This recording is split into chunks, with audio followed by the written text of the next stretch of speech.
मैंने क्या बोला कि आपको प्लॉट करना है ग्राफ, तो ग्राफ ऐसे आपने प्लॉट कर दिया, एक एक्सिस में आपने एक्स ले लिया, दूसरे में आपने वाई ले लिया, ये एक्स है ये वाई है, ये रहा जीरो से हम स्टार्टिंग करें, बच्चे का ग्रोथ यहाँ पे है एंड ये टाइम ड्यूरेशन है, ये टाइम ड्यूरेशन है। तो एवरी डे बच्चे को हम जज कर रहे हैं, तो जज करके हमने मार्क किया, नेक्स्ट डे और थोड़ा ग्रो किया, उसके नेक्स्ट डे और थोड़ा बच्चा ग्रो किया, किसी दिन उसका ग्रोथ कम हुआ, किसी दिन उसका ग्रोथ बहुत अच्छा हुआ, तो ये परफॉर्मेंस है।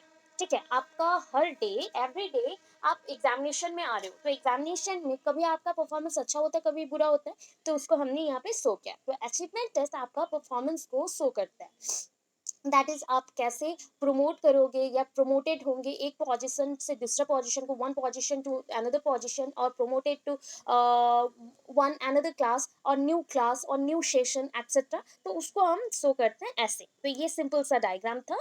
तो अभी देखो, it is necessary for the teacher to know how far the peoples have attend in a particular subject area. एक बच्चा एक सब्जेक्ट में कितने अच्छा से परफॉर्म करता है या कितना अमाउंट तक उसने नॉलेज गेन किया उस सब्जेक्ट में, उसको चेक कर सकते हैं टीचर्स इस अचीवमेंट टेस्ट के through. Therefore achievement test is employed for measuring the amount of success or level of an individual in a specific field। एक फील्ड में, और एक फील्ड मीन्स एक फील्ड होता है एजुकेशन सिस्टम, अभी उसमें डिफरेंट डिफरेंट एरियाज है। कौन सा areas? That is the subject based variation. अभी सब्जेक्ट बेस्ड वेरिएशन में बच्चा का ग्रोथ कौन से सब्जेक्ट में कितना हुआ उसको हम मेजर कर सकते हैं।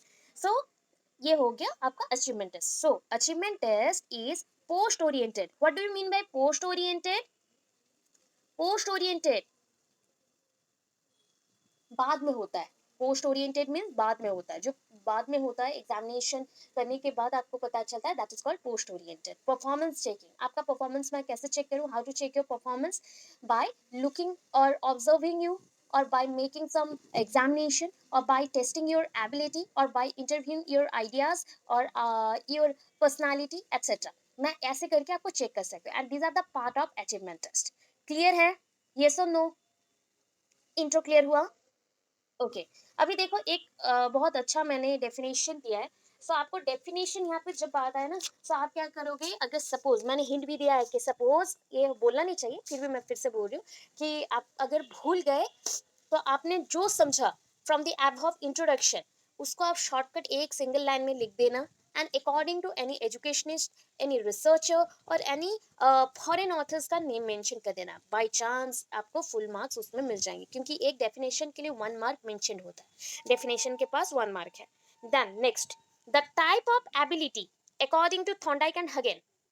ठीक है, हगेन एंड थॉर्नडाइक के अकॉर्डिंग, दैट इज आप लोग अगर बोलना चाहो हेजेन भी बोल सकते हो, but Hagen is not proper pronunciation of this word, तो दैट इज हगेन। तो आप लोग हेजेन बोल सकते हो या फिर हगेन भी बोल सकते हो, जो आपको अच्छा लगे, बट प्रोनाउंसिएशन में हगेन आएगा। Okay, the type of ability test that describe what a person has learned to do is called an achievement test।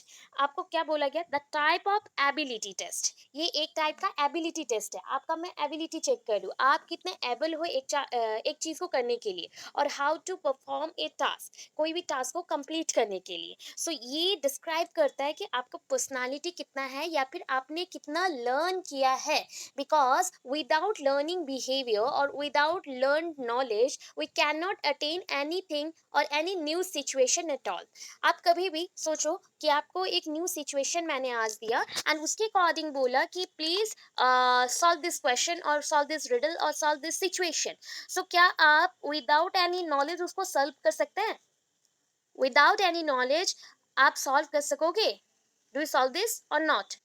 No, there is no possibility to solve this और द क्रैक दिस। तो उसके लिए we need learn knowledge, मतलब पहले से सीखा हुआ ज्ञान।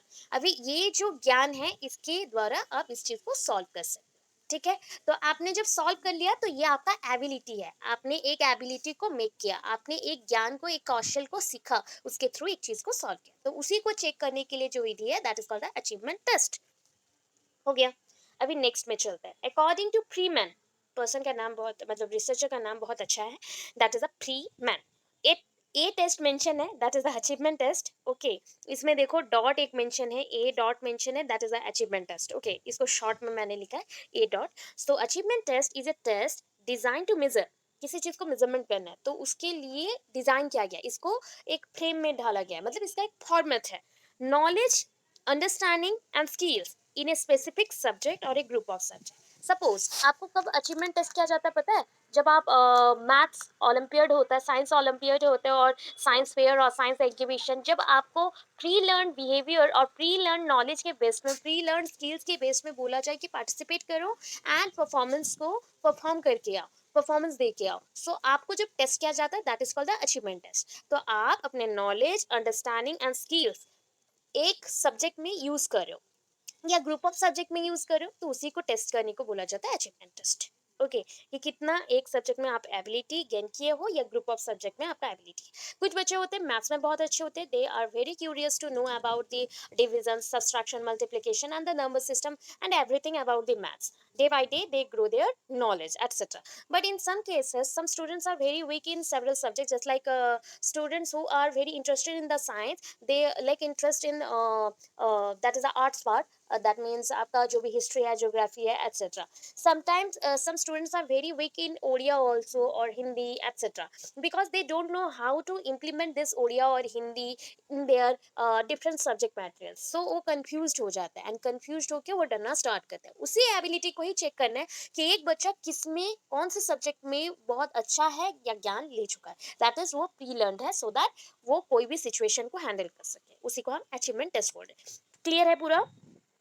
ये सुन नो होगा। अभी देखो फटाफट मीनिंग में आ जाता है। तो ये जो असेसमेंट प्रोसेस है ना, मैंने बहुत बार बोला कि असेसमेंट असेसमेंट, ये जो असेसमेंट प्रोसेस होता है, असेस करना, दैट मीन्स टू मेजर और टू काउंट और टू चेक और to give feedback.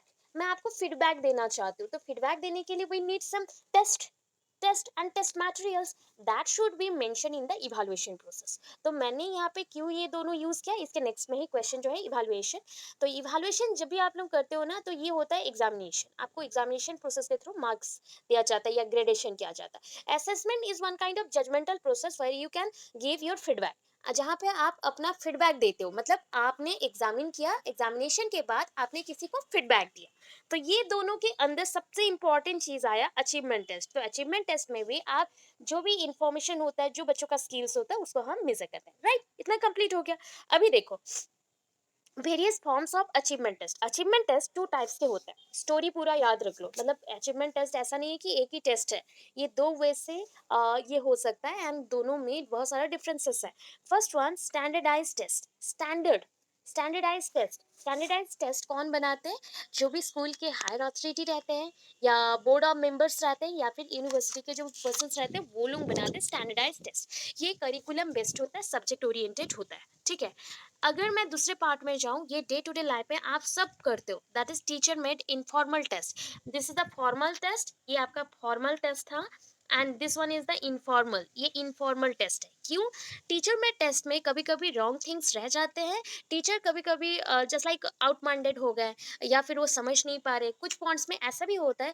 The students who are very efficient in learning और very efficient in their career, they are not good teacher enough. Because ऐसा नहीं है कि वो अच्छे स्टूडेंट्स हैं मतलब अच्छे टीचर भी बनेंगे, ऐसा नहीं होता। मैक्सिमम केसेस में अच्छे स्टूडेंट्स अच्छे टीचर बनेंगे, ये चीज़ को वन काइंड ऑफ हमने डिक्लाइन किया है, एंड उसको छोड़ के हमने ये बोला जिसके पास मल्टीपल एबिलिटीज होते हैं, they know how to link the subjects with the real world, उनको हमने बोला टीचर्स हैं। बिकॉज जब आप एक चीज़ को दूसरे चीज़ों के साथ जोड़ते हो, या जस्ट लाइक टीचर हो, तो टीचर के अकॉर्डिंग आप कोई एक टास्क परफॉर्म करते हो, दैट मीन्स आप रियल सिचुएशन के साथ लिंक करो। तो बच्चों को आप जब भी ज्ञान दो या नॉलेज दो, इट इज और it should be balanced with the environment and the outside world.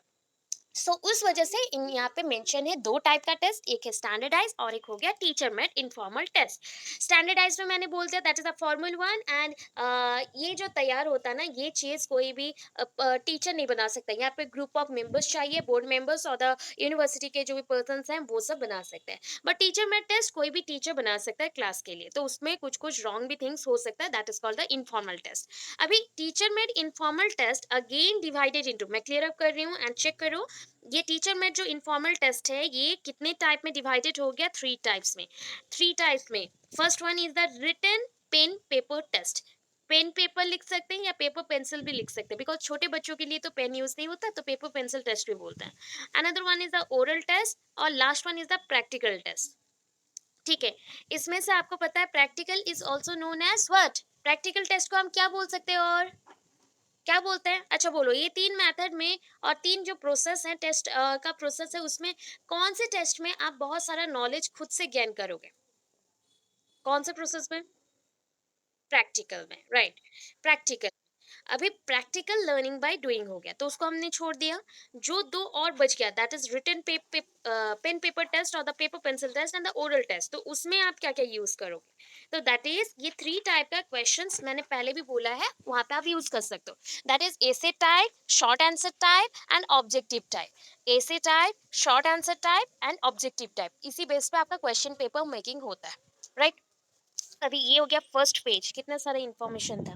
अभी देखो दोनों में मैंने बोला था, अभी डिफरेंस भी मैं बता दूंगी। तो यहाँ पे difference between teacher made test and standardise test, आपको याद होगा कि मैंने बोला standardise test is the formal test, जो फॉर्मली बनता है, जो उसके लिए रूल्स रेगुलेशन होते हैं, वहाँ पे एनसीईआरटी और आपका जो एनसीएफ है उसको फॉलो किया जाता है। तो उसके बेस्ड में आइटम्स, जो टेस्ट आइटम्स होंगे या क्वालिटी ऑफ टेस्ट आइटम्स होंगे, वो नोन रहता है, बट जो टीचर यूज करते हैं और समटाइम्स क्या होता है वो अननोन होता है। दैट मीन्स वो मटेरियल्स के बारे में हमें ज़्यादा कुछ नॉलेज नहीं होता।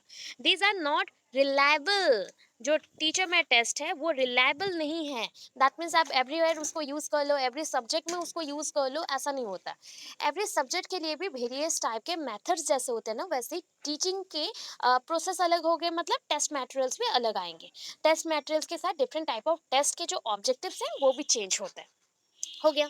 तो इसका ऑपोजिट ये क्या होगा? These are reliable, that mean the standardise test. These are flexible in administration. Administration, यहाँ पे एडमिनिस्ट्रेशन मीन्स चेकिंग करना। दैट इज अगर आप टेस्ट लेते हो तो आप क्या करोगे? उसको चेक भी करोगे, करेक्शन करोगे। तो करेक्शन यहाँ पे कौन करेगा? टीचर करेगा। तो ये फ्लेक्सिबल है, but this is not flexible type, this is based on और these are based on instructions.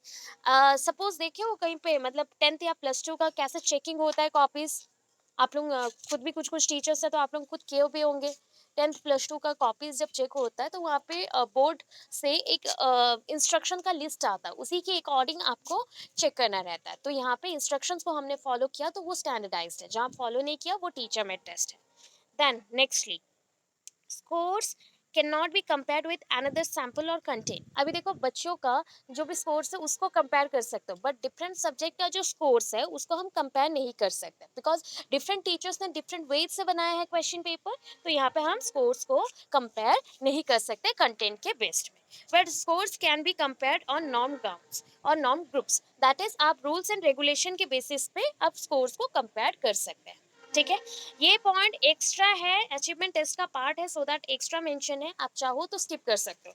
If need ना हो, एग्जाम में आपको बहुत इनफ इंफॉर्मेशन मिला तो स्किप इट, इसको स्किप कर दो। ठीक है।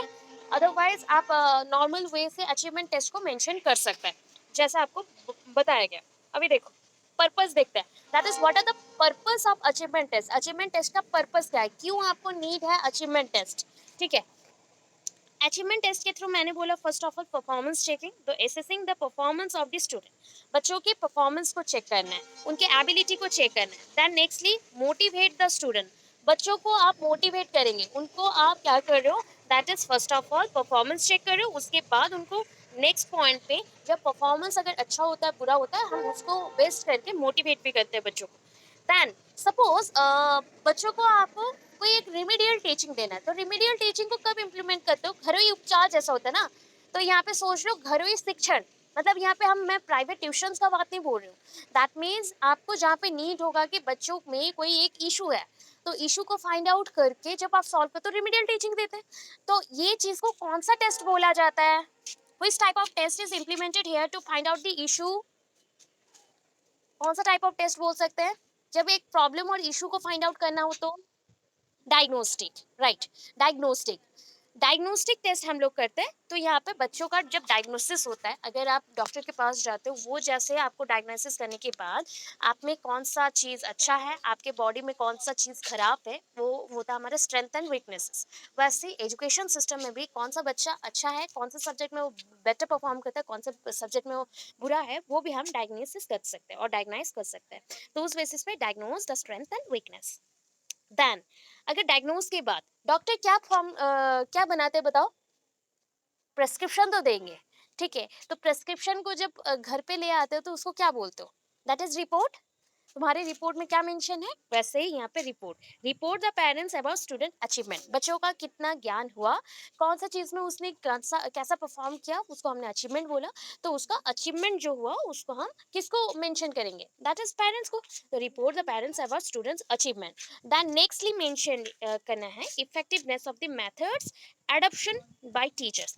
आप अगर एक बच्चों को पढ़ाना चाहते हो, उनके इश्यूज को फाइंड आउट करके सॉल्व करना चाहते हो, उनके स्ट्रेंथ एंड वीकनेसेस को सॉल्व करना चाहते हो, so we need some effective methods. आपको ना कुछ कुछ मेथड्स चाहिए जो कि इम्प्लीमेंट करने से बच्चों का डेवलपमेंट होगा, एंड इस डेवलपमेंट के अकॉर्डिंग बच्चों का जो पॉइंट पे रॉन्ग थिंग है या वीकनेसेस है वो भी सॉल्व आउट होंगे। Lastly predict the future progress of the child. बच्चों का फ्यूचर प्रोग्रेस हम जानते हैं। सपोज आप एक बच्चों को 4-5 साल से पढ़ा रहे हो या 1 साल से ही पढ़ा रहे हो, तो आप नेक्स्टली उसको बोल पाते हो कि नहीं, तुम्हारा जो बिहेवियर है, तुम्हारा जो परफॉर्मेंस है, उसके अकॉर्डिंग मैंने एनालिसिस किया है, तुम जो भी फ्यूचर में ये बनोगे, या फिर फ्यूचर में तुम इतने मार्क्स रखोगे, जो हम प्रेडिक्ट कर सकते हैं। तो ये हो गया predict the future progress of the child. Clear है? इतने में किसी को कोई प्रॉब्लम है? बोलो। यस, बोलो। मोटिवेट। कौन सा सेकंड, इधर से सेकंड बोल रहे हो कि इधर से? Effectiveness methods adopted by the teachers. अच्छा, आप आपके क्लास में ना सोच लो कि 10 बच्चे हैं। अभी 10 बच्चों में एक बच्चा बहुत वीक है, एक बच्चा एवरेज है, एक बच्चा बहुत ही टैलेंटेड है, और बाकी सारे बच्चे भी एवरेज है या बिलो एवरेज है। तो आप कौन सा मेथड यूज करेंगे? अभी हमें ऐसा मेथड यूज करना पड़ेगा जैसे कि बच्चों को इफेक्टिवनेस, दैट इज इफेक्टिव लगे, अच्छा लगे, प्लस उनका नॉलेज बढ़े, उनको जो पॉइंट पे उनको इश्यूज हैं उस पॉइंट को हम पकड़ सके एंड सॉल्व कर सके। ठीक है, सपोज आपको लेक्चरिंग मेथड में लगता है कि मैक्सिमम बच्चों को हम पढ़ा सकते हैं, तो हम उसको यूज किए। अभी लगा कि बच्चों को लेक्चरिंग से ज्यादा प्रैक्टिकल ओरिएंटेड हम कराएं और प्रैक्टिकल वर्क्स के थ्रू करें, तो बच्चों में जो भी डेवलपमेंट है वो ज्यादा होगा, उसका प्रोग्रेस और ज्यादा होगा, एंड वो डेवलप भी ज्यादा करें। तो मैथड्स वैसे ही चेंज हो गया। तो ये मैथड जो रहता है प्रॉपर एडेप्ट किया जाता है, ग्रहण किया जाता है, किसके थ्रू? टीचर्स के through, to provide the effectiveness of this method to the child और students। बच्चों के अंदर ये प्रोवाइड किया जाता है ताकि उनको इफेक्टिवनेस, उनका जो इफेक्ट है उसको मिले। ठीक है, चलो। और किसी को कुछ डाउट है? एनीवन? क्लियर हो यहाँ तक? क्लियर हो? बाकी सब क्लियर है आज? ओके, चलो। देखो, अभी और एक पॉइंट पे आता है। ठीक है, दैट इज फंक्शन और यूजेस। अभी ना जिस पर्सन को पर्पस पता है, वो अगर फंक्शन नहीं भी पढ़ के जाता है तो उसको फिर से कॉपी कर देगा। कॉपी करने से भी मार्क्स मिल जाएंगे, थोड़ा बहुत चेंजेस कर देना एंड मार्क्स पूरा मिल जाएंगे। तो यहाँ पे देखो फिर से वही है। आप अगर क्लास में एक टीचर हो एंड प्रॉपरली इम्प्लीमेंट करते हो अचीवमेंट टेस्ट को, तो उससे क्या कर सकते हो? Find out the standard of the student. बच्चों का कौन सा स्टैंडर्ड है? जैसे कि पहला डे आपने क्लास में आज एंट्री किया and you give your demo classes regarding your subjects, जो भी आपको सब्जेक्ट, बिकॉज स्कूल्स में तो पर्टिकुलर एक सब्जेक्ट में नहीं पढ़ा सकते, मल्टीपल सब्जेक्ट्स हमें मेंशन किए जाते हैं, उसके अकॉर्डिंग पढ़ाना पड़ता है। तो आपने पढ़ाया। अभी आप स्टार्टिंग में क्या देखते हो? बच्चों को नॉर्मल लेवल से पढ़ाना स्टार्ट करते हो। अभी बच्चे जब नॉर्मल लेवल से पढ़ना स्टार्ट करते हैं तो उनको आप सोच सकते हो कि हाँ, ये बच्चा रिसीव कर ले रहा है, तो हम मैं थोड़ा सा और डिफिकल्ट वे से पढ़ा सकता हूँ। वो भी रिसीव कर लिया तो और थोड़ा अपर लेवल से। तो ये होता है आपका levelling, that is simple to complex format में पढ़ाना बच्चों को। इसके थ्रू क्या होगा? बच्चों का जो स्टैंडर्ड है उसको हम फाइंड आउट कर सकेंगे कि बच्चा कितने लेवल तक वो रिसीव कर सकता है। Then next, students get the maxims, that is maxim means maximum benefits students को यहाँ पे क्या मिलेगा? maximum benefits मिलेंगे। then next, able to classify the students as brilliant and the slow learner। बच्चों को यहाँ पे हम डिवाइड कर सकते हैं या फिर सेपरेट कर सकते हैं, ग्रुपिंग कर सकते हैं, क्लासिफाइड कर सकते हैं कि बच्चे अगर बहुत अच्छा पढ़ रहे हैं that is the brilliant students, और बच्चे अगर उनका स्टैंडर्ड बहुत लो है that is the slow learner. तो इसके थ्रू ये भी हो सकता है। Then next, promote students to next class. मैंने ये भी बोला था अचीवमेंट टेस्ट के थ्रू बच्चा का कौन सा अचीवमेंट हुआ है या फिर क्लास में उसने कितना मार्क रखा, उसके थ्रू हम लोग नेक्स्ट क्लास को प्रमोट कर सकते हैं। देन नेक्स्ट देखो, teacher solve the problem of the students. Diagnosis कर रहे हो, तो यहाँ पे वही चीज़ है, डायग्नोज और डायग्नोसिस को हमने थोड़ा चेंज किया। Teacher solve the problem of student, बच्चों का प्रॉब्लम को सॉल्व कर सकते हैं।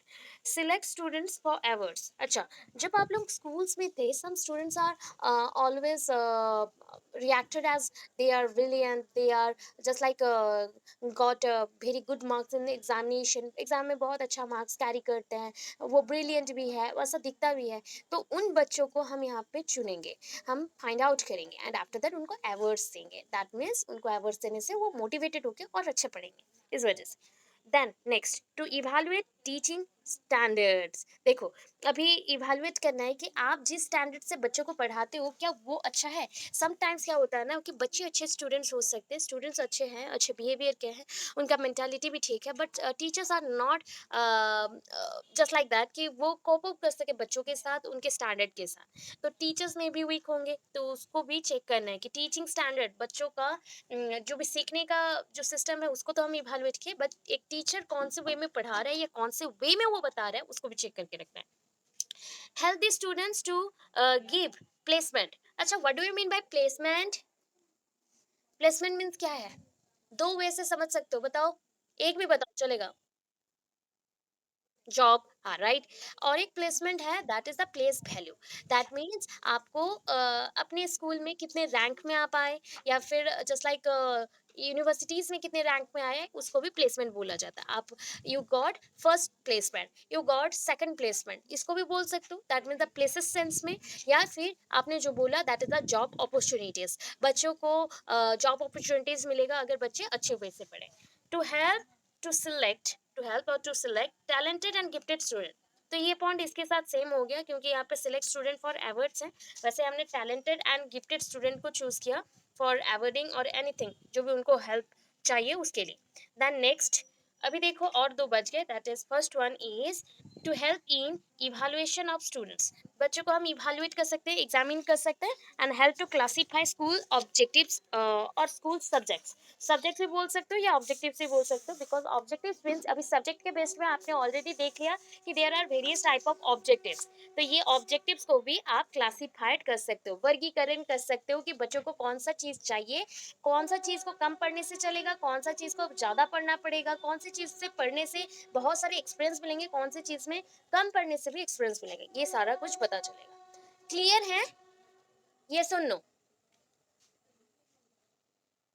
ओके, बाकी लोग क्लियर हैं? लड़के लोग कुछ नहीं बोल रहे हो, बोलो। सर लोग बोलिए, क्लियर हो या नहीं हो? Okay, okay. सो ये हो गया ना, मतलब दो पेज का है, मतलब इंफॉर्मेशन रिलेटेड हो गया। दैट मीन्स इसका अगर इंट्रोडक्शन आया, मीनिंग, डेफिनेशन या फिर कोई इंफॉर्मेशन लिखने को बोला गया तो आप लिख सकते हो आंसर में। अभी आएगा फॉर्मेट। ठीक है, इसका फॉर्मेट जैसे कल मैंने पेडागोजिकल एनालिसिस का फॉर्मेट दिया था, इसका भी एक डेफिनाइट फॉर्मेट है। उसी फॉर्मेट के अकॉर्डिंग बनाना बहुत इजी होगा, वन टाइम सीखोगे एंड भूलोगे नहीं। ठीक है, सो इस चीज में फर्स्ट थिंग क्या करना है, स्टेजेस देखते हैं। स्टेप्स क्या मेंशन हुआ, हेडिंग देखो रेड पेन में मेंशन है, that is steps of construction of an achievement test.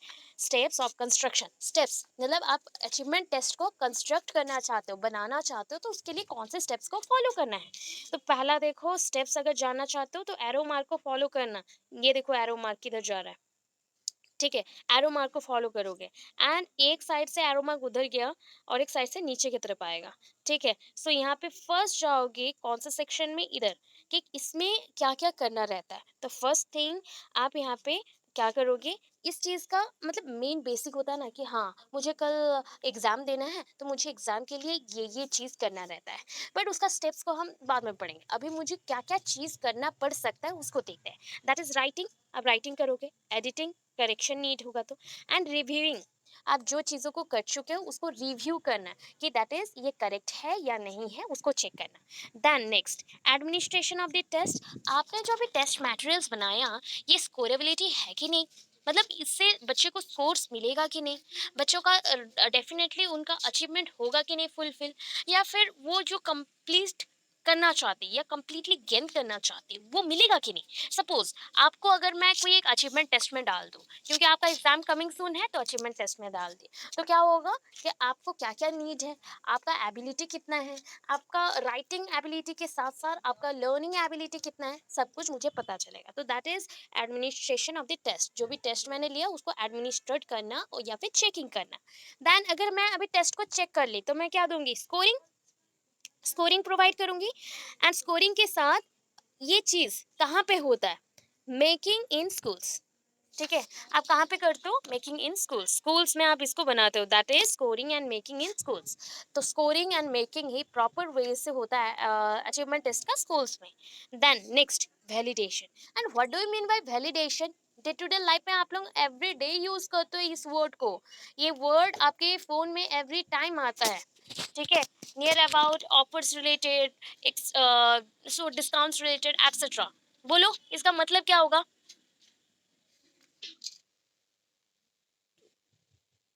हाँ, yes. Not, it is not dependent to time. Time duration नहीं है रूबी। ये आपका वैलिडेशन मीन्स ये पर्टिकुलरली वैलिडेशन होगा कि नहीं, वैलिड होगा कि नहीं, that means that should be true और नॉट। ये ट्रू होना चाहिए, बट ट्रू है कि नहीं? सपोज मैंने आपको एक क्वेश्चन दिया, ठीक है, आपने कुछ आंसर्स लिखा उसका, मैंने एक फॉर्मेट में उसका आंसर पहले से लिख के रखा था, उसी से मैं कंपेयर करूंगी ना इसको, आपके राइटिंग को, तब मुझे पता चलेगा आपने कौन से पॉइंट को स्किप किया है, कौन से पॉइंट को लिखा है। तो इसी अकॉर्डिंग, इसी ट्रूथ के बेसिस पे वैलिडेशन होता है कि आपका मटेरियल कितना वैलिड है, ऑथेंटिक है, कितना आप उससे सक्सेस गेन करेंगे। So that is called validation. Authentic validity हम लोग करते हैं, तो दैट इज कितना टाइम ड्यूरेशन पे आता है मोबाइल फोन्स के लिए, but here this time duration is not mention. Validation कि हाँ, ये ऑथेंटिक और ट्रूली इतने पॉइंट तक आपको हेल्प करेगा। हो गया। ये फर्स्ट पार्ट है कि क्या क्या होता है। अभी सेकंड थिंग, इसको बनाने के लिए क्या क्या चाहिए, तो नीचे चलते हैं थोड़ा। That means the determination of the purpose. यहाँ पे 3 स्टेप है। फर्स्ट देखो, फर्स्ट स्टेप इज डिटर्मिनेशन और determining the purpose of the test. आपका पर्पस ढूंढना है। जो भी आप काम करते हो उसके लिए एम फिक्स्ड होता है, that is there is a good aim और there is a fixed aim for this work. So आपको कंप्लीट करने से वो एम फुलफिल हुआ कि नहीं पता चलेगा। तो वैसे ही यहाँ पे पर्पस है। कोई भी टेस्ट करते हो, कोई भी टेस्ट लेते हो, तो उसके लिए एक पर्टिकुलर पर्पस होना चाहिए कि किस चीज के लिए आप यूज कर रहे हो। देन असाइन, और that is called assigning. Assigning weightage to the related content. आप कौन से सब्जेक्ट को कितना वैल्यू देते हो। अच्छा, आपने सिलेबस में, जब आप कॉलेज में थे या यूनिवर्सिटीज में पढ़ते थे, तो आपने अपना सिलेबस देखा, तो वहाँ पे क्रेडिट मेंशन होता है। 4 क्रेडिट, 2 क्रेडिट, 3 क्रेडिट और 6 क्रेडिट, ऐसे क्रेडिट्स मेंशन होते हैं। तो ये सारे हैं उसके वेटेज। ठीक है, कौन सा सब्जेक्ट को आप कितना वेटेज देंगे एंड कितना परसेंट आने के चांसेस रहते हैं, तो इसको बोला जाता है वेटेज। ठीक है, अभी कंटेंट को आपने कितना वेटेज दिया, उसके इंट्रोडक्शन को कितना वेटेज दिया, उसके इंपॉर्टेंस को कितना वेटेज दिया, उसके टोटल जो मिडिल कंटेंट्स हैं उसको कितना आपने मेंशन किया, कितना आपने वेटेज दिया। तो that is the assigning weightage to the related content. Then lastly, developing blueprint. Developing blueprint. Blueprint is one kind of question paper making process. ठीक है, ये one kind of question paper making process है जिसके through आप question paper बना सकते हो। तो ये 3 स्टेज हो गया। आपको ऐसे करना है, पहला ग्रुप में क्या क्या वर्क होता है उसको मेंशन किया गया, अभी दूसरे ग्रुप में क्या क्या स्टेप्स हैं उसको मेंशन किया गया। याद रहेगा या नहीं, समझ आया या नहीं, क्लियर करो। बाकी सर लोगों को हो रहा है, मैम लोग कुछ कुछ, सर लोग आप लोग होगा। ओके, देखो अभी देखो कितने स्टेप्स हैं। ऑलरेडी आपको मेंशन्ड होगा आपके बुक में भी कि there is very important topic and on that you have to mention this points. After that वहाँ पे मेंशन होगा कि there are 4 to 5 stages. 4 to 5 क्यों है? बिकॉज यहाँ पे मर्जिंग नहीं किया गया। मैंने क्या किया, एक टेबल पे 2 चीज को मर्ज कर दिया ताकि आपको इजी हो समझने में। अदरवाइज 4-5 टेबल बनाने में भी टाइम लगेगा। तो यहाँ पे फर्स्ट देखो, first step and second steps को मर्ज किया गया है, मिलाया गया है। प्लानिंग, पहला तो हम प्लान करेंगे ना कोई चीज को करने के लिए। Second step, weightage to the selective objective. Weightage to the selective objective. Selective objective के लिए मतलब कौन से ऑब्जेक्टिव के ऊपर काम करना है, कौन से ऑब्जेक्टिव के ऊपर काम करना है, कौन से उद्देश्य के लिए काम करना है। ठीक है, अभी देखो यहाँ पे फर्स्ट है प्लानिंग में, प्लानिंग एंड सिलेक्टिव ऑब्जेक्टिव्स में कैसे बनाया गया। फर्स्ट ये आपने क्या किया, 1 2 3 4 5 6, टोटल आपको 6 लाइंस खींच देना है एंड उसमें क्या करो, एक टेबल बना लो, ऐसे कॉलम्स बना लिए। अब सीरियल नंबर्स तो जैसे मेंशन होते वो रहेगा। इंस्ट्रक्शनल ऑब्जेक्टिव्स, इंस्ट्रक्शनल ऑब्जेक्टिव्स कहाँ पढ़े थे आपको याद है, दैट इज आपने पढ़ा था Bloom's taxonomy. Yes, Bloom's taxonomy में आपने पढ़ लिया, टैक्सोनॉमी में पढ़ा। अभी देखो, all the objectives of cognitive domain, all the objectives of effective domain, all the objectives of psychomotor domain, हमारे पास 3 डोमेन्स हैं, बट हमने प्रोमिनेंसी किस में डाला, ओनली नॉलेज डोमेन, और that is the cognitive domain पे, कॉग्निटिव डोमेन पे। ठीक है, सारा डोमेन्स को लिखते हुए अगर लिखेंगे ना, अचीवमेंट टेस्ट बहुत वास्ट हो जाएगा। एंड हमारे कुरुक्षेत्र यूनिवर्सिटी में बहुत लोगों को कंफ्यूजन होता है कि मैम ये तो कुरुक्षेत्र यूनिवर्सिटी में इतना बुक में दिया है, बाकी का नहीं दिया, कुछ बुक्स में बाकी का भी मेंशन कर दिया, तो बुक्स डिफर करते हैं, तो आपको उसके अकॉर्डिंग नहीं चलना है। क्या इंपॉर्टेंट है ना, फर्स्ट डोमेन बहुत इंपॉर्टेंट है, तो हमको यहाँ पे फर्स्ट डोमेन को ही हाईलाइट करना है। ठीक है, सपोज मैंने यहाँ पे सिलेक्टेड इंस्ट्रक्शनल ऑब्जेक्टिव्स, यहाँ पे हेडिंग्स प्रॉपरली देखोगे आप लोग, उसके अकॉर्डिंग मेंशन करेंगे, अदरवाइज आपको रॉन्ग लगेगा कंसेप्ट। ठीक है, तो देखो फर्स्ट है इंस्ट्रक्शनल ऑब्जेक्टिव्स, हेडिंग हो गया सीरियल नंबर इंस्ट्रक्शनल ऑब्जेक्टिव्स। उसके बाद सिलेक्टेड इंस्ट्रक्शनल ऑब्जेक्टिव्स, सिलेक्टेड क्यों है, बिकॉज मुझे ओनली कॉग्निटिव डोमेन का ही लिखना है, knowledge comprehension application and computation skill हो गया। अभी देखो weightage to the selective objectives, weightage and reason क्या है, या फिर रीजन फॉर ऑब्जेक्टिव, रीजन आपको मेंशन नहीं करना रहता है, ये एक्स्ट्रा ऐसे ही आपको ब्लैंक छोड़ना पड़ता है, आपको ओनली यूज करना है weightage to the selective objectives, कितना वेटेज दे रहे हो। अभी ऑलवेज रिमेंबर करने के लिए, आप जब परसेंटेज वाइज काउंट करते हो तो 100% से काउंट करना है, मार्क वाइज काउंट कर रहे हैं तो आप 50 से मार्क वाइज काउंट कर सकते हैं, कि आउट ऑफ 50 नॉलेज को हमने दिया 20 मार्क्स, कंप्रीहेंशन को दिया 18 मार्क्स, एप्लीकेशन को दिया 8 मार्क्स एंड कंप्यूटेशन को दिया 4 मार्क्स। ठीक है, 20 18 8 4। अभी इसका परसेंटेज में देखो, 20 का फुल परसेंटेज 100 से काउंट होगा तो 40, 18 का फुल स्कोर दैट इज आप आउट ऑफ 100 से कर रहे हो तो दैट इज 36%, 8 का आ गया 16%, 4 का आ गया 8%, दैट्स इट। ठीक है, ये फर्स्ट स्टेप है एंड वेटेज गिवन हो गया, नॉलेज लेवल को कितना मार्क्स दोगे, कंप्रीहेंशन को कितना दोगे and application and computation skill को कितना दोगे, ये सब मेंशन हो गया फर्स्ट एंड सेकंड स्टेप्स को मिला के। ओके, अभी देखो थर्ड स्टेप, थर्ड स्टेप में क्या मेंशन हुआ, third step weightage to the subject matter, वहां पे था weightage to the instructional objectives, यहाँ पे आया weightage to the subject matter, subject matter को कितना मार्क्स देना है। ठीक है, सब्जेक्ट मैटर को सपोज मैंने टॉपिक मेंशन नहीं किया, आप टॉपिक के अकॉर्डिंग दे सकते हैं, डिफरेंट 4 टॉपिक्स को लेके यहाँ पे मेंशन कर सकते हो, बिकॉज आपके जब एग्जाम में क्वेश्चन पेपर बनाया रहता है तो सिंगल टॉपिक से ओनली नहीं बनता, पूरे बुक से बनता है, तो उस बेसिस पे आप मल्टीपल टॉपिक्स का नाम लिख सकते हैं। तो देखो यहाँ पे सीरियल नंबर्स के अकॉर्डिंग 4 मेंशन है, 1 2 3 4। ठीक है, अभी टॉपिक्स, यस प्लीज बोलो।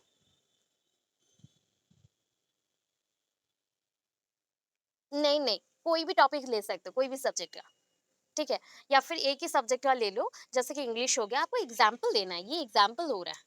ठीक है, आपको कोई टॉपिक पेडागोजी रिलेटेड नहीं लेना है, जैसे कि हिस्ट्री का पढ़ रहे हो तो हिस्ट्री का टॉपिक दे दो, जैसे कि मैंने यहाँ पे मेंशन किया नंबर 1 में कॉन्स्टिट्यूशन पार्ट, कॉन्स्टिट्यूशन एक चैप्टर है, second chapter is democracy, third chapter is population, fourth chapter is economy, यहाँ पे 4 चैप्टर दिया, उसके अकॉर्डिंग कितने क्वेश्चन आएंगे एंड उसका स्कोर्स कितना होगा, उसका परसेंटेज कितना होगा। क्लियर है, समझ आया अभी। ओके, सो यहाँ देखो फर्स्ट हो गया, टॉपिक्स आपके हिसाब से आप मेंशन करेंगे, आपके सब्जेक्ट के हिसाब से, जो सब्जेक्ट अच्छा लग रहा है उसी सब्जेक्ट से 4 चैप्टर्स को लिख दो। ठीक है, अभी नंबर ऑफ क्वेश्चंस, जैसे पहला चैप्टर से मैंने 2 क्वेश्चंस दिए जिसका स्कोर है 2। ठीक है, सेकंड चैप्टर से मैंने फिर से 2 क्वेश्चंस दिए, उसका स्कोर भी 2। थर्ड चैप्टर से मैंने क्या किया, 6 क्वेश्चंस दिए, 6 क्वेश्चंस दिए एंड मार्क्स भी है 6। And lastly number of question is 15, जो कि एमसीक्यूज बेस्ड है, एक टॉपिक पे लॉन्ग क्वेश्चन हो तो एमसीक्यूज कर सकते हो, तो उस बेसिस पे ये हो गया 15। तो अभी क्या करोगे, टोटल कर लो, पूरा कंप्लीटली इसको टोटल कर लो, टोटल करेंगे तो आपको कितना मिलेगा, आप पहले ना काउंट कर लोगे, तो यहाँ पे कितना हो गया, 2 2 4, 4 + 6 10 एंड ये हो गया 15, तो हो गया 25। अभी ये 25 से काउंट हुआ, फुल मार्क इज 25 हेयर। तो उसका परसेंटेज में देखते हैं, परसेंटेज इसका 2 का डबल 4, 2 का डबल 4, 6 का डबल 12, 15 का डबल 30। अगर ये याद नहीं रहा तो आप 100% से भी चेक कर सकते हो, 100% से भी चेक कर सकते हो। मैंने 50% का दिया है, आप 100 का भी दे सकते हो। जैसे कि अगर 50 हुआ तो डबल किया गया, अगर 100 होगा तो 2 इंटू 4 कर देना। 2 इंटू 4 यहाँ पे कितना हो जाएगा 8, 2 into 4 again 8, 6 into 4 24 and 15 into 4 that is 60। तो ये 100 हो जाएगा, टोटल कर देना 100 हो जाएगा। तो ये हो गया weight is given to the subject matter, कितना दे रहे हो सब्जेक्ट मैटर को। अभी देखो weightage to the question type, कितना टाइम लगेगा, कितना स्कोर रहेगा, कितना परसेंटेज। अभी है आपका सीरियल नंबर। अच्छा, लास्ट में अचीवमेंट टेस्ट का जो एक हमने चार्ट पढ़ा था, दैट इज मैं आपको चार्ट फिर से दिखा रही हूँ कि कौन सा चार्ट मैं बोल रही हूँ, ये वाला याद है, अभी मैंने पढ़ा है। तो लास्ट में कौन से टाइप्स का मेंशन हो गया, that is essay type, short answer type, objective type, ये तीन याद रहा। Essay type, short answer type and objective type. इसको अभी मेंशन करना है लास्ट टेबल पे। देखो, essay type is also known as long answer type, because essay means long answer जहाँ पे होता है उसको हम ऐसे बोलते हैं। तो long answer type, then short answer type and objective type. Number of questions क्या है, number of questions that is number of question long answer, कितना लॉन्ग को आंसर हमें दिया जाता है। 6, 7, 8 क्लास के बच्चे होंगे या 10 क्लास के बच्चा होगा, दो हार्डली। शॉर्ट आंसर टाइप 10, जहाँ पे आपका वन लाइनर क्वेश्चंस होंगे। Objective type that is one word का अलग क्वेश्चन होगा, वहाँ पे आंसर लिखना है 20। टू का आपको कितने मतलब लॉन्ग क्वेश्चंस हैं, दो क्वेश्चंस लिखना है तो 20 मिनट्स मिल गया लॉन्ग क्वेश्चन के लिए। देन 10 शॉर्ट के लिए आपको 20 मिनट्स मिला, एंड 20 एमसीक्यूज के लिए आपको 10 मिनट्स मिला। तो total timing is 20 20 40, 40 plus 10 50 minutes. 50 minutes दे सकते हो, या लॉन्ग क्वेश्चन का टाइमिंग और थोड़ा बढ़ा दो 30 मिनट्स, एंड टोटल 1 आवर का टाइमिंग कर देना, 1 आवर का टाइमिंग कर दीजिएगा। स्कोर्स जो रह गया, स्कोर्स कितना है, दो लॉन्ग क्वेश्चन है 10 मार्क्स का, देन दो लॉन्ग क्वेश्चन है 10 मार्क्स का, means 2 into 5 that is equals to 10। 2 into 5 equals to 10। Each long question carries 5 marks. 10 short है तो 10 इंटू 2 कितना हो गया 20, एंड 20 ऑब्जेक्टिव टाइप है तो 20 इंटू 1 दैट इज 20। तो टोटल कर दिया हमने 50, and percentage again double up करोगे, 50 का डबल हो गया 100, 100% से कितना किसको वैल्यू दिया आपने। तो ये आपने लॉन्ग क्वेश्चन को दिया 20%, शॉर्ट को दिया 40%, ऑब्जेक्टिव टाइप को दिया 40%, तो टोटल इज 100%। क्लियर है। Achievement test, blueprint is a part of achievement test, ये एक पार्ट है, ब्लूप्रिंट होता है आपका अचीवमेंट टेस्ट का पार्ट। अच्छा, ब्लूप्रिंट जस्ट लाइक हम ब्लूप्रिंट मतलब क्या समझते हैं, what do you think that blueprint in education, या फिर सोचो ब्लूप्रिंट इन इंडस्ट्रीज और in the field of construction, blueprint means क्या होता है, what do you think about it. नक्शा। तो देखो, क्वेश्चन पेपर बनाने के लिए जो नक्शा है ना, फॉर्मेट है, उसी को हम यहाँ पे लिखने वाले हैं, पढ़ने वाले हैं। सो ज्यादा कुछ नहीं करना है, क्या क्या लिखना है फटाफट बोल दो। सो फर्स्ट लाइन कितने बड़े बड़े हैं हैंड राइटिंग, उस वजह से hand writing mean that is writing का जो भी आपका स्टाइल है वो थोड़ा बड़ा है यहाँ पे। Blueprint is just a design, एक डिजाइन जैसा। प्लानिंग है, और draft, just like draft report क्या होता है, जहाँ पे वो पूरा नक्शा बना हुआ रहता है, उसको सेव करके रखा जाता है, वो फर्दर फ्यूचर में आपको हेल्प कर सके। तो blueprint is just a design और प्लान और ड्राफ्ट ऑफ समथिंग इंपॉर्टेंट, जो चीज जरूरत है उसका हम एक कॉपी रखते हैं। Blueprint is also called a measuring unit, ये एक मापक यंत्र है या मापक इकाई है। ठीक है, मापक यंत्र है या मापक इकाई है, विच इंक्लूड, क्या क्या इसमें रहता है देखो, planning, preparation, selection, executing, evaluation. इसको बोलते हैं P square S E square. ठीक है, P square S E square. P for planning, P for preparation, planning and preparation. S for selection, कौन से मटेरियल को सिलेक्ट करना है, कंटेंट को सिलेक्ट करना है, कौन से क्वेश्चंस को देना है ताकि बच्चे लिख पाए एंड उनके लिए मार्क फेचिंग भी हो। And lastly E, that is evaluation and executing. First of all आपको एग्जीक्यूट करना पड़ता है, कोई भी चीज को बनाने के बाद एग्जीक्यूट करना पड़ता है, उसके बाद प्रिपरेशन दैट इज प्रिपेयर करना पड़ता है इवैल्यूएशन के लिए। प्रिपरेशन करना पड़ता है इवैल्यूएशन को, मतलब आप मूल्यांकन करेंगे। पहले आप तैयार होंगे, तैयार से पहले आप प्लानिंग करेंगे, फिर तैयार होंगे, देन सिलेक्ट करेंगे कि कैसे कैसे और वे से आप तैयार हो सकते हैं, देन एग्जीक्यूट करेंगे चीज़ों को, देन उसके बाद एग्जामिन करेंगे, दैट मीन्स इवैल्यूएट करेंगे। इतना याद रखना है। ठीक है, यहाँ तक इवैल्यूएशन तक हो गया, या और कुछ नहीं लिखना ज़्यादा। Steps to follow. देखो अभी जो चीज आप पढ़ के आए हो उसी बेस पे यहाँ पे स्टेप्स मेंशन है। वहाँ पे 5 चीज थे, वो 5 चीज को भी लिख दोगे तो भी चलेगा, या फिर ये चीज को आपको मेंशन करना है। फर्स्ट हमने मेंशन किया था P2 और P स्क्वायर, उसको P2 भी बोल सकते हो, P स्क्वायर S होगा, सॉरी करेक्शन करते हैं एंड कलर भी चेंज करते हैं। Okay, P2 as E2। सो यहाँ पे P for planning and preparation. So ये दोनों देखो, planning the test, preparing the test. अभी देखो ये सिलेक्टिंग था, तो सिलेक्शन यहाँ पे मेंशन नहीं है, बस यहाँ पे सिलेक्शन मेंशन नहीं है। यहाँ पे क्या है, E2 है और E स्क्वायर बोल सकते हो। तो ये है आपका executing, that is called try out the test. Try out करना, कोई चीज को कोशिश करना या फिर एक बार प्रैक्टिस करना, तो उसको बोलते हैं हम यहाँ पे ट्राई आउट कर सकते हैं या फिर एग्जीक्यूट कर सकते हो, मतलब इम्प्लीमेंट करना या यूज करना। उसके बाद लास्ट और एक ई बच गया, that is the evaluation, evaluation of the test. ये है 4 स्टेप्स, ठीक है। जो छोटा छोटा 4 पॉइंट्स इंट्रोडक्शन का लिखना है यहाँ पे लिखना है आपको, और डेफिनेशन मीनिंग इसमें कुछ नहीं देना है। एंड जो planning of the test, selection of the object, selection of the content, items of the test, ये छोटा छोटा पॉइंट्स है। दैट मीन्स पहले प्लानिंग जब करते हो तो प्लानिंग में क्या क्या करना है। ब्लूप्रिंट का पहला स्टेप है प्लानिंग, उसमें आपको सिलेक्शन करने की ऑब्जेक्टिव क्या है, आपका लक्ष्य क्या है एक सब्जेक्ट को या कंटेंट को यूज करने का। Selection of the content, content कैसे यूज करोगे या कंटेंट कैसा होना चाहिए, आइटम्स कैसे होने चाहिए टेस्ट के, फर्स्ट थिंग। देन देखो preparation, preparation means blueprint serve as a frame of reference for the preparing the test item. तो इसको सिंगल लाइन में आपको छोड़ देना है, इतना लिखना है। ब्लूप्रिंट एक टाइप का क्या है, फ्रेम जैसा है, जिस फ्रेम को आप यूज करके क्या कर सकते हो, टेस्ट आइटम्स को प्रेजेंट कर सकते हो, इतना। अभी बोला गया सबसे इंपॉर्टेंट चीज, ब्लूप्रिंट क्या है। Blueprint is a 3 dimensional chart.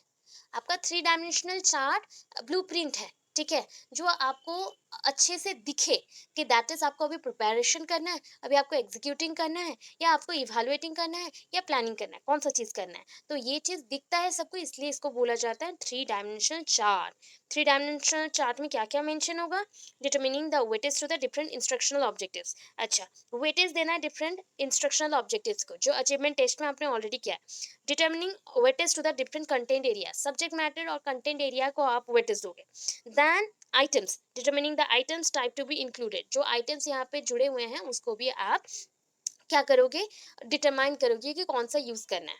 Construction of blueprint, directly ये जो पॉइंट्स दिख रहे हैं ना, ये 3 लाइंस ऐसे घिसा पिटा लाइंस, तो इसको नहीं लिखो, छोड़ दो, बिकॉज मुझे डायरेक्टली फॉर्मेट चाहिए।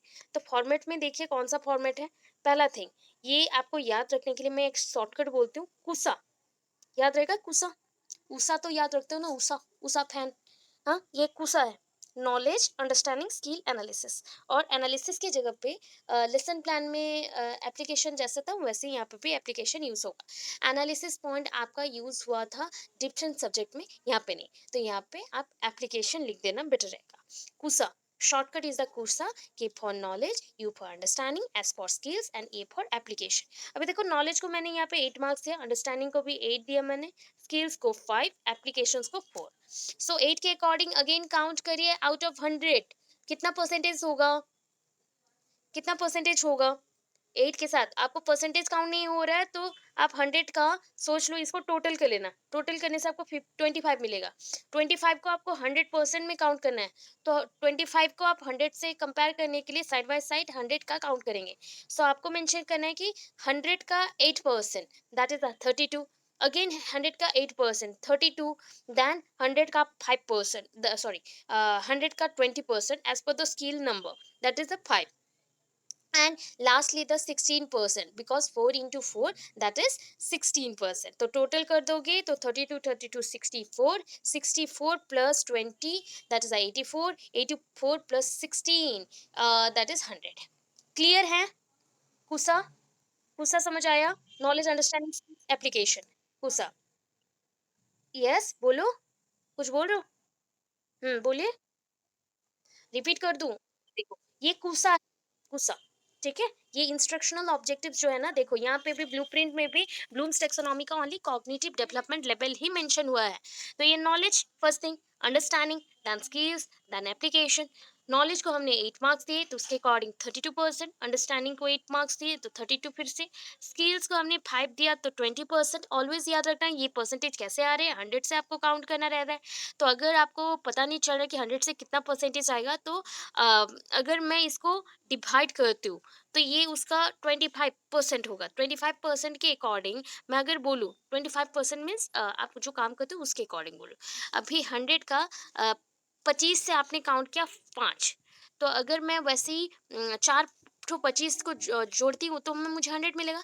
तो 100 में 4, आपको 4 के हिसाब से काउंट करना है, 100 में कितना होना है, तो 5 इंटू 4 दैट इज द 20%। वैसे 4 इंटू 4 दैट इज 16%। इतना ही था। ओके, अभी देखो most important activity in construction of an achievement test. Achievement test को ऑलरेडी हमने लिख लिया है, आउटलाइन एरिया सब कुछ लिख लिया है, तो ये चीज आपको एक्स्ट्रा नहीं लिखना है, स्किप इट। ओके, इसको छोड़ देना है डायरेक्टली। एंड ब्लूप्रिंट का फॉर्मेट देखो आ गया, फॉर्मेट है ब्लूप्रिंट फॉर्मेट। सो सीरियल नंबर मेंशन है, forms of question, percentage type mention है, मार्क्स मेंशन है and number of questions mention है। अभी देखो कितने टाइप का क्वेश्चंस मेंशन है, यहाँ पे 4 टाइप का है। आपका जो अचीवमेंट टेस्ट था, इसलिए मैंने बोला जो अचीवमेंट टेस्ट बुक में है वो पहले से मेंशन है, तो उसको अपडेटेड करना है बाय यूजिंग द ब्लूप्रिंट। तो यहाँ पे 4 टाइप का क्वेश्चंस है। तो फर्स्ट ऑफ ऑल ऐसे type, short answer type, very short answer type and objective type. Objective type, तो आपका ऐसे टाइप में कितना है, 5 मार्क्स, दैट इज 1 मिल गया।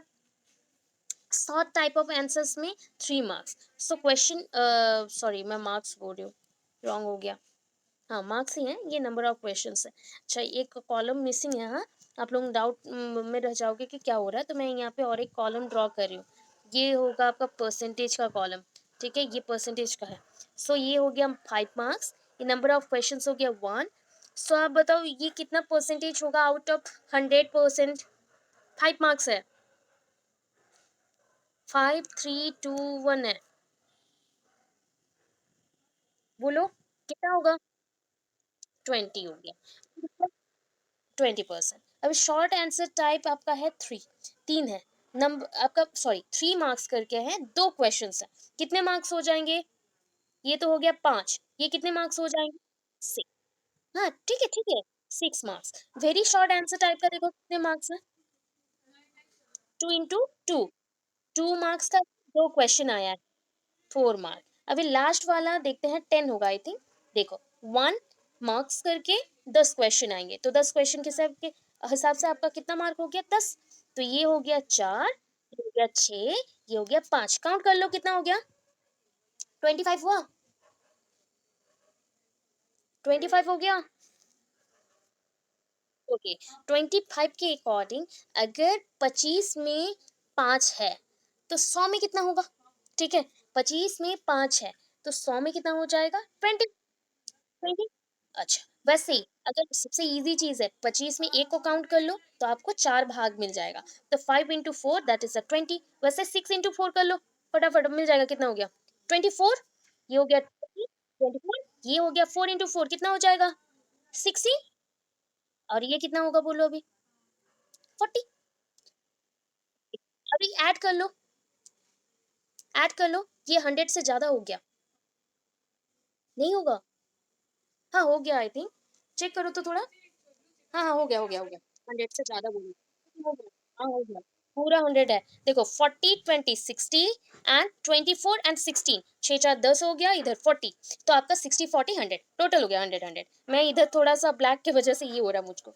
ओके तो ये टोटल 100 है। तो ऐसे आपका ब्लूप्रिंट बनता है, ठीक है। ब्लूप्रिंट के बाद ये खत्म हो गया, यहाँ पे फिनिश्ड हो गया ब्लूप्रिंट। आपको समझ आया कितना लिखना है, ज्यादा नहीं करना है, 2 पेज में कंप्लीट करना है blueprint. Already achievement test 6 page का है, आप लोग अपनी कॉपी में लिखोगे, ये एग्जाम हॉल में लिखोगे, हैंडराइटिंग चेंज होगा तो आपका वो 5 पेज हो जाएगा, ये 2 पेज हो गया। समझ आया, दोनों का हो जाएगा दोनों मिला के। ओके चलो, और एक ऐसा नहीं है जो only doctor B S Bloom, that is Bloom's taxonomy, उन्होंने ही ये कंसेप्ट को बोला इवैल्यूएशन का। बट इवैल्यूएशन का कंसेप्ट बहुत सारे रिसर्चर्स ने बोले, बट आउट ऑफ दैट इनका फेमस था, सो इनका नाम यहाँ पे मेंशन है। The concept of evaluation has been derived by doctor B S Bloom, ठीक है, doctor B S Bloom, the former educationist of Chicago. वो शिकागो की एक यूनिवर्सिटी में प्रोफेसर थे, वो पढ़ाते थे, जस्ट लाइक एजुकेशन को लेके ही उनका पूरा टीचिंग प्रोफेशन था। उन्होंने एजुकेशन के ऊपर ही थ्रू आउट रिसर्च रखा था, एंड बच्चों में क्या क्या चेंजेस होता है, बिहेवियरल चेंजेस, सब कुछ उन्होंने मेंशन किया था। He brought this concept to India. देखो सबसे इंपॉर्टेंट चीज, कब ये इंडिया में कंसेप्ट आया? 1958 में। 1958 में हो गया। अकॉर्डिंग टू हिम, उनके according, evaluation is a social and psychological activity. देखो कितना छोटा सा मैंने डेफिनेशन मेंशन किया पहला। अकॉर्डिंग टू हिम, उनके हिसाब से, हिम मींस यहाँ पे आप क्या लिख सकते हो? Doctor B S Bloom. So according to doctor B S Bloom, evaluation that means परीक्षण क्या है? Is a social and psychological activity. ये मनोवैज्ञानिक जो एक्टिविटीज चेक करते हैं उसके ऊपर है। दैट इज मनोवैज्ञानिक कौन सी एक्टिविटी? मनोविज्ञान के ऊपर। सो मनोविज्ञान और मनोविज्ञान सह जो भी बिहेवियर है या एक्टिविटीज हैं, जस्ट लाइक कौन से कर्म चल रहे हैं उसको चेक करना है। And social, social and psychological activities, समाज में हो तो कौन से एक्टिविटीज करते हो, साइकोलॉजिकली आप अगर मनोविज्ञान के हिसाब से देखते हो तो कौन से एक्टिविटीज करते हो। टोटल चीजों को हम ये दोनों को जोड़ के इवेलुएट करते हैं। अभी next point, evaluation is concerned with dash. तो evaluation is concerned with the scholarship achievement of the people. Scholarship achievement of the people.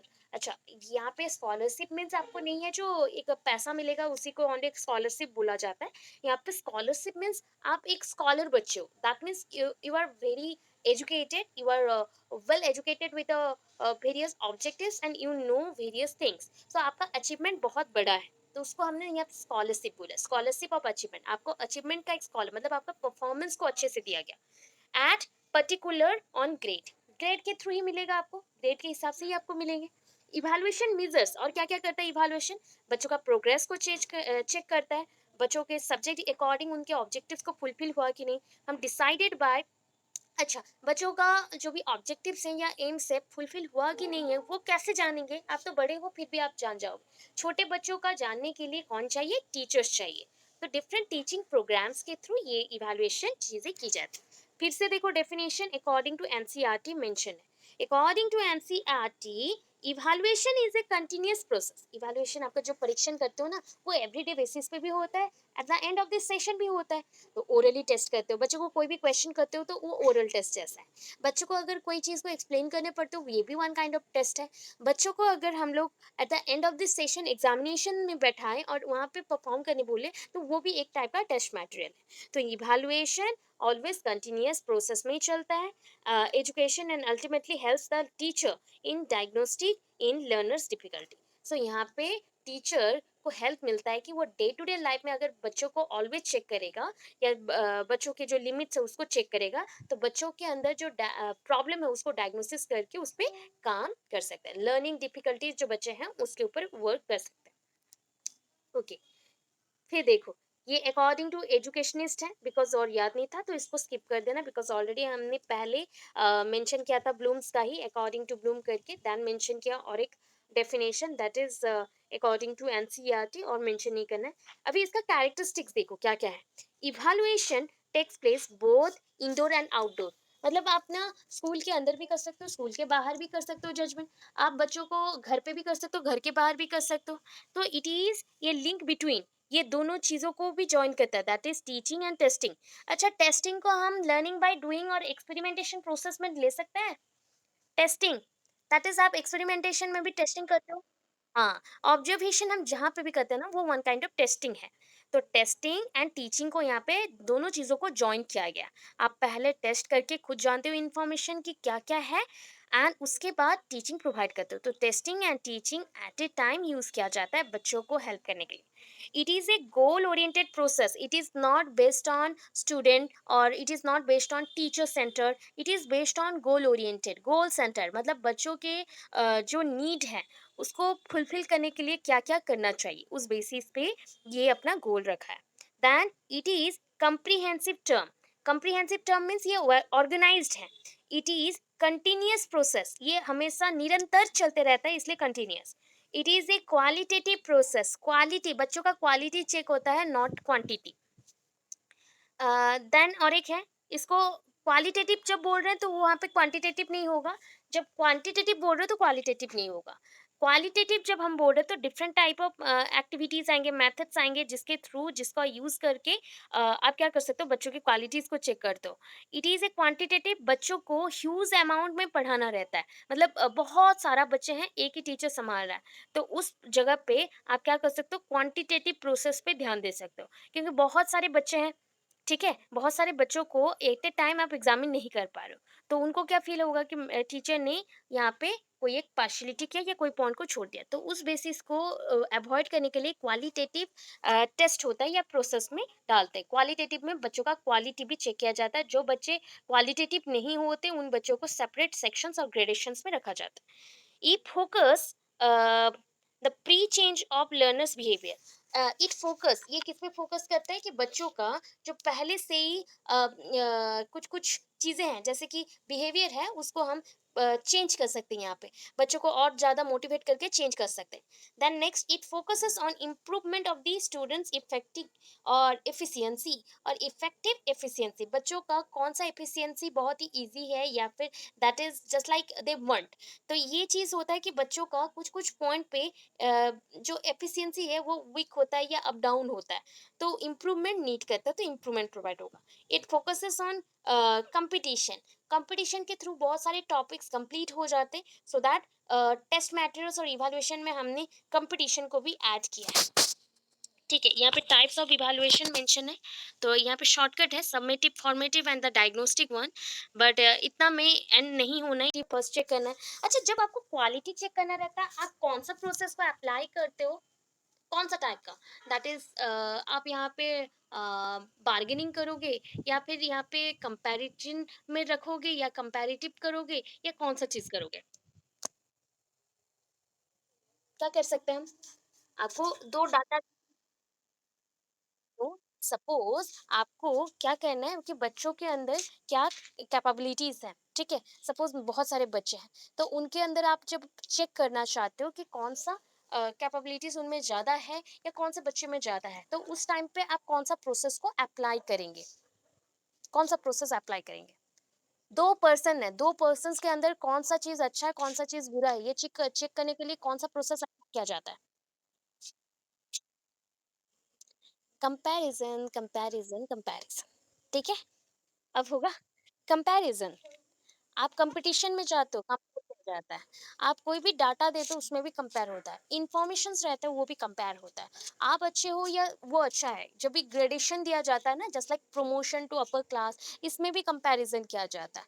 कोई एक बच्चा सपोज एक क्वालिटी में बहुत अच्छा है, दूसरे क्वालिटीज में वो बुरा है, तो उसमें भी कंपैरिजन किया जाता है। तो यहाँ पे क्वालिटी जब चेक होता है तो कंपेयरिंग किया जाता है data to a standard unit. Suppose particularly एक बच्चा है जिसने आज 95% रखा है, आउट ऑफ 95% उसने कौन से सब्जेक्ट में कितना कितना रखा वो देख लिए, अभी उसको भी कंपेयर कर सकते हो। सब्जेक्ट्स के अंदर एक सब्जेक्ट में उसने 80 रखा, बाकी सब्जेक्ट्स में वो उसने 96 97 रखा है, तो ये मेकअप हो गया, इसको कंपैरिजन बोल सकते हो। तो एक स्टैंडर्ड यूनिट और फिक्स्ड यूनिट होता है, इकाई होता है, उसको कंपेयर किया जाता है दूसरे जो भी यूनिट्स हैं या फिर दूसरे जो भी डाटास हैं। सब मैंने यहाँ पे पहले भी बोला, जब क्वेश्चन पेपर बनाने के लिए भी एक फॉर्मेट रहेगा, अब फॉर्मेट के बाद एक टैली करने के लिए एग्जाम्पल भी मेंशन होगा, जिसके थ्रू एग्जामिनेशन हॉल में बच्चे के कॉपीज जब आप चेक कर रहे हो उसी के बेस्ड आप करते हो। तो ये भी एक कंपैरिजन है। तो क्यों कंपेयर किए, क्वालिटी चेक करने के लिए, क्वालिटी। तो it is a systematic collection of analysis of data in order to assess the strength and weaknesses of educational programmes, policies, organisations in order to improve its ability. So यहाँ पे बच्चों का आप जो भी चेक करना चाहते हो, तो उससे पहले इवैल्यूएशन से पहले क्या क्या पॉइंट देखना चाहिए। ये एक टाइप का क्या है, सिस्टमैटिक, जो सीक्वेंस वाइज रहता है, ये डाटा को कलेक्ट करता है, एनालाइज करता है इन ऑर्डर टू असेसमेंट करने के लिए, परफॉर्मेंस के ऊपर जो आपका स्ट्रेंथ है, वीकनेसेस हैं, उसको जानने के लिए ये हेल्प करता है। इवन इफ जो पॉलिसीज हैं उसमें कौन सा अच्छा है, कौन सा ऑर्गेनाइजेशन में इफेक्टिवनेस वे से और इफेक्टिव वे से ये इम्प्लीमेंट होगा, वो सब हम चेक कर सकते हैं इवैल्यूएशन के थ्रू। हो गया। अभी नेक्स्ट है, evaluation is the act using the judgement in order to determine the value of an item in reference to certain model. तो ये नहीं चाहिए, one paragraph is enough. Then आपको याद है मीनिंग डेफिनेशन, आपने वहां से पढ़ा, तो एनसीईआरटी का डेफिनेशन, मीनिंग हो गया अकॉर्डिंग टू ब्लूम्स, कंसेप्ट को किसने लाया था वो भी आपको पता है, इवैल्यूएशन कंसेप्ट आया by doctor BS Bloom, and in India में कब आया, 1958। तो इतना मेंशन करने के बाद इसमें इवैल्यूएशन जब होता है ना, तो उसमें क्या क्या कर सकते हो, दैट इज आप डायग्नोसिस कर सकते हो, बच्चों को डायग्नोसिस करने के बाद कौन से प्रॉब्लम में वो फंसे हैं उसको हम हेल्प कर सकते हैं, रिमीडियल टीचिंग दे सकते हैं। अच्छा, बच्चों के एबिलिटीज को आइडेंटिफाई करने के बाद आप प्रेडिक्शन दे सकते हो, that is called prediction. So evaluation और परीक्षण विधि के द्वारा आप बच्चों को क्या कर सकते हो, प्रेडिक्ट भी कर सकते हो आफ्टर डायग्नोसिस। देन सिलेक्शन, कौन से पर्पस के लिए, कौन से चीज़ों की पूर्ति के लिए इवैल्यूएशन टेक्निक्स चाहिए और चूज करना पड़ेगा, वो भी देखना है। राइट पर्सन्स के लिए ऑलवेज सिलेक्शन करना चाहिए। ग्रेडिंग, आप जनरली रैंक ऑर्डर में, सपोज आपका रैंक है फर्स्ट और एक का या सेकंड थर्ड ऐसे करके रैंकिंग हो रहे हैं, तो रैंकिंग में भी ये हेल्प करता है। ग्रेडिंग अप मतलब बच्चों को क्वालिटीज वाइज ये डिवाइड करने में हेल्प कर रहा है, एंड डिफरेंट ग्रेड्स में इसको मेंशन करने के लिए और असाइन करने के लिए हेल्प कर रहा है। सपोज आपका परफॉर्मेंस बहुत अच्छा है, आपका रिजल्ट अच्छा गया तो you got first rank, if आपका रिजल्ट बुरा गया तो यू गॉट सेकंड रैंक और थर्ड रैंक एटसेट्रा, तो उसको बोलते हैं ग्रेडिंग। गाइडेंस, अच्छा बच्चों को एग्जामिन करेंगे, सो उसके थ्रू बच्चों को हम किस में हेल्प कर सकते हैं, बच्चों को और किस में हेल्प कर सकते हैं, बच्चों को गाइड करने के लिए हेल्प कर सकते हैं, बच्चों को इसलिए हेल्प कर सकते हैं कि वो बड़े होकर डिसीजन ले सके। ऑल्सो रीड इंपॉर्टेंस मेंशन किया गया है, नीचे है इसलिए मेंशन किया गया था, दैट इज फंक्शन और पर्पस आप बोल सकते हो, तो डायरेक्टली पर्पस में यहाँ पे इतना थोड़ा सा पर्पस है। The process of evaluation plays a crucial role in the education system as well as in our life, हमारे लाइफ में और एजुकेशन सिस्टम में दोनों में ही ये बहुत हेल्प करता है। It is the evaluation through which, ये एक इवैल्यूएशन ही है, परीक्षण विधि है जिसके द्वारा one can differentiate what is good what is bad, आप यहाँ पे जज कर सकते हो कौन सा चीज़ अच्छा कौन सा चीज़ बुरा है। In education how much A people has succeeded in his aim can determine by evaluation, evaluation के द्वारा ये भी पता चलता है कि एजुकेशन में वो एक इंसान कितना अच्छा होगा, कितना सक्सीड करेगा, एंड डिटरमाइन करेगा अपनी इवैल्यूएशन को, दैट मीन्स परीक्षण विधि के द्वारा अपने रैंक को। द मेन पर्पस और function of evaluation is mention below, तो नीचे मेंशन्ड है, क्या है ना, जो मेन पर्पस है वो सारी इवैल्यूएशन के टाइप्स ही हैं, ठीक है, जहाँ पे फॉर्मेटिव सबमिटिव मतलब आप इवैल्यूएशन जो कर रहे हो वो भी एक पर्पस ही है ना, आपके वर्क के अकॉर्डिंग एबिलिटी को चेक करने के लिए किया जा रहा है। तो यहाँ पे मैं शॉर्टकट बता रही हूँ कि यहाँ पे ना चार टाइप का आपको मेंशन करना है, that is a placement, formative, submissive and that is a diagnostic, इतना मेंशन करना है, ठीक है। लास्टली कंक्लूजन है, कंक्लूजन में आप अपने अकॉर्डिंग लिखेंगे, मैंने यहाँ पे बहुत ज़्यादा दिया है। कंक्लूजन में क्या लिखना है, दैट इज इवैल्यूएशन आपको कैसा लगता है, एंड कौन से टाइप का इवैल्यूएशन यू लाइक मोस्ट, आप कौन से टाइप का इवैल्यूएशन आपको पसंद आया एंड क्यों आया, उसको आप मेंशन करेंगे, ठीक है, उतना में कंक्लूजन हो जाएगा। अभी आते हैं ऊपर थोड़ा, ऑलरेडी हम लोग प्लेसमेंट इवैल्यूएशन में जॉब के अकॉर्डिंग इंटरव्यूज में आपको एक रैंक मिल गया, इंटरव्यूज आपने क्रॉस किया एंड एक रैंक मिल गया, या फिर just like it is design to place the right person in the right work, एक सही जगह पे एक सही इंसान को प्लेसमेंट देने के लिए, जॉब अपॉर्चुनिटीज देने के लिए प्लेसमेंट इवैल्यूएशन किया जाता है। प्लेसमेंट इवैल्यूएशन में नेम सजेस्ट भी किया जाता है, नाम भी सुझाव दिया जाता है, नाम का सुझाव। फॉर्मेटिव, ये कंटिन्यूअस फीडबैक प्रोसेस है, एवरीडे वे से आप क्या चाहते हो, नीड क्या करते हो टीचर से, कि टीचर हमें एवरीडे बोल दे कि ये सब्जेक्ट का रिजल्ट आ गया, ये सब्जेक्ट और ये टॉपिक पे जो आपने दिया था, एंड उसके थ्रू आपका परफॉर्मेंस ये है, और आपका परफॉर्मेंस ये है, तो इसको बोलते हैं कंटिन्यूअस। बस यहाँ पे क्या है, सबमिटिव में जैसे एंड ऑफ द सेशन होता है तो थोड़ा टाइम मिलता है प्रिपरेशन का, यहाँ नहीं मिलता, तो continuous feedback, continuous feedback process है यहाँ पे, जहाँ पे बच्चों का लर्निंग सक्सेस डेफिनेटली होता है, एंड इसके थ्रू बच्चों का जो गोल है, that is one kind of, हम बोल सकते हैं यहाँ पे कि पर्टिकुलरली ये जो फॉर्मेटिव है, फॉर्मेटिव में बच्चों को आप देख रेख में रखते हो, एवरी डे कुछ ना कुछ पॉइंट से आप क्या कर सकते थे, उसको हैपोजिटली रख सकते हैं, बट हम उसको केयर करके रख रहे हैं ताकि हमें बाद में हेल्प हो। Formative assessment helps student identify their strength and weaknesses and target areas that need to work, कौन से एरिया पे काम करना चाहिए, कौन सी चीज़ पे काम करना चाहिए, फॉर्मेटिव असेसमेंट हमें बताता है। फॉर्मेटिव असेसमेंट आपके वीकनेस एंड स्ट्रेंथ्स को भी बताता है। Submissive assessment that is called productive one. अच्छा, फॉर्मेटिव को अभी हमने क्या बोला, कंटिन्यूअस फीडबैक प्रोसेस, राइट, तो यहाँ पे सबमिटिव को बोला गया प्रोडक्टिव वन, प्रोडक्टिव वन। अच्छा, क्यों बोला प्रोडक्टिव, थोड़ा आइडिया लगाओ तो, क्यों बोले प्रोडक्टिव, बोलो बोलो।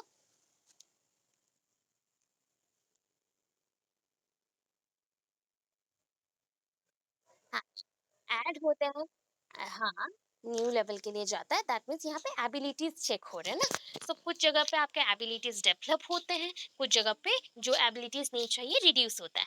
तो एट ए टाइम जब ये सारा बन के आता है तो दैट इज कॉल्ड प्रोडक्टिव, क्योंकि इसने कुछ प्रोड्यूस किया, एक अच्छा बेटर लाइफ और बेटर इंसान को बनाया, तो that is called productive. Okay, इसलिए यहाँ पे प्रोडक्टिव है। अच्छा बोलो तो जब आप end of this session exam देते हो तो इसका सिलेबस एंड करिकुलम जो भी है ये फिक्स रहता है कि नहीं? फिक्स रहता है। ओके, फिक्स्ड रहता है। तो क्यों फिक्स्ड है ना, पहले से ही सब कुछ फिक्स रहता है, उसके अकॉर्डिंग एग्जाम होता है, तो उसको हम सबमेटिव बोलते हैं, क्योंकि इसमें हमें पता रहता है कि डेफिनेट वे से अगर ऐसा एग्जामिनेशन होगा तो बच्चों का ये रिजल्ट आएगा, तो दैट इज फिक्स वन। अच्छा, यहाँ पे अकॉम्प्लिश्ड में ना ई छूट गया एंड इसलिए गैप हो गया, ईडी होगा। हाँ, देन नेक्स्ट सबमेटिव इवैल्यूएशन में और क्या चेक करते हो, स्टूडेंट्स अचीवमेंट, बच्चों का अचीवमेंट चेक होता है। Information about how students have changed with respect to aim in view, जैसे वो अपने सामने देखते हैं जो उस उनका ऑब्जेक्टिव्स है या फिर जो उनको फुलफिल करना है, उसके अकॉर्डिंग उनका बिहेवियर भी चेंज होता है, उनके अचीवमेंट के हिसाब से भी कुछ कुछ चेंजेस आते हैं। It provides basic for assigning divisions और grades after end of the session. तो आपको ये समझ आ गया, एंड ऑफ द सेशन में बच्चों को उनके रिजल्ट्स के अकॉर्डिंग ग्रेडेशंस मिलते हैं। Primary aim of summative evaluation is to evaluate student learning at the end of the instructional unit by comparing it with some standards। तो यहाँ पे क्या करते हैं, एट ए टाइम बताया गया, जैसे हमारा प्राइमरी एम क्या है समेटिव इवैल्यूएशन में, कि बच्चों को इवैल्यूएट करना, स्टूडेंट्स के लर्निंग को इवैल्यूएट करना, एंड ये जो लर्निंग जो भी होता है, मतलब एग्जामिनेशन होता है at the end of the session होता है, तो वहाँ पे हम कंपैरिजन भी कर सकते हैं स्टैंडर्ड यूनिट से, एक फिक्स्ड यूनिट से। जैसे कि यहाँ पे एग्जांपल्स है, mid term examination, final project, ये सीनियर रेसिटल, तो ये सब जो भी है ये सारे last at the end of the session और लास्ट सेशनल डेज पे ये सब सबमिट किया जाता है। तो इस पॉइंट के according at the end of the session session mention हुआ। डायग्नोस्टिक आप जानते हो, स्टूडेंट्स के डिफिकल्टीज पॉइंट को यहाँ पे चेक किया जाता है कि बच्चों का कौन से पॉइंट में डिफिकल्टीज है, कौन से पॉइंट में वो इशू क्रिएट कर रहे हैं, या फिर उनका वीकनेसेस कौन से पॉइंट पे है एंड स्ट्रेंथ कौन से पॉइंट पे है, उसको चेक करने के लिए डायग्नोस्टिक इवैल्यूएशन यूज किया जाता है। Diagnostic evaluation is specific for the specific areas, मतलब ये ऐसा नहीं है कि एक ही जगह पे आपको यूज करना है, ये आपका जहाँ पे भी वीकनेसेस हैं बच्चों में उसमें आप चेक कर सकते हो, बच्चों का परफॉर्मेंस को देख सकते हो, एंड उसके अकॉर्डिंग बच्चों में कौन सा चीज़ का लैकिंग रह रहा है वो बता सकते हो। तो that is by using the remedial teaching we can create our new environment to change the behavior of the persons or the students,